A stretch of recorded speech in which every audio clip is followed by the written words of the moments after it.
Autrefois perçue comme une infraction à la loi, l'insoumission, grâce à un slogan politique, dégage désormais un parfum de liberté de toutes les idées établies.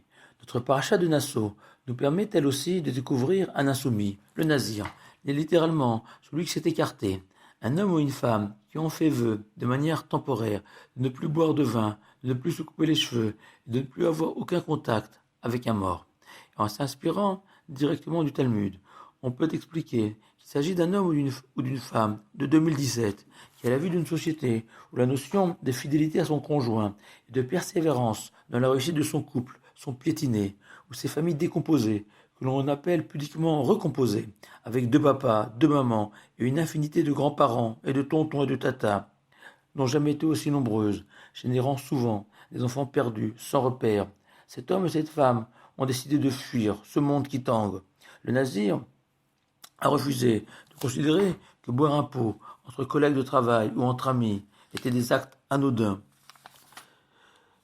Le nazir va alors instaurer une forme d'état d'urgence provisoire où il va s'interdire le vin et le coiffeur, facteurs majeurs de ce jeu dangereux de séduction et de tentation. Mais le nazir s'est aussi rendu compte, comme l'a fait remarquer un fidèle que je remercie, que la pieuvre Internet nous a procuré de nouveaux voisins et de nouveaux amis, 24 heures sur 24.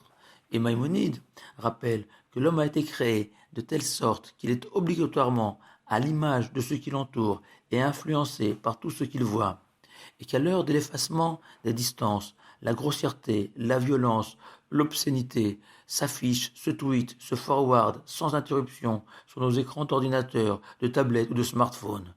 Le nazir se souvient que ni le pédopsychiatre ni le psychologue ne sont des hommes miraculeux si on n'a pas su protéger nos enfants, et qu'au royaume des vides démolis par une consommation incontrôlée d'Internet se croisent des messieurs et madame tout le monde. Face à ce constat, la fatalité et encore moins la soumission ne sont tolérables. Le nazir va s'interdire tout contact avec le mort pour ressembler aux Kohanim, l'aristocratie du peuple juif qui servait au temple de Jérusalem. Une manière de se souvenir que tout homme peut potentiellement s'élever et grandir. La Torah écrit même au sujet du nazir que la couronne de Dieu est sur sa tête. Selon le Rav Strassman, cette couronne est posée sur la tête d'un homme qui a décidé de faire de son existence un palais illuminé par la grâce divine, loin de l'ombre et de l'obscurité provoquées par certains travers de notre société moderne. Shabbat Shalom à vous tous.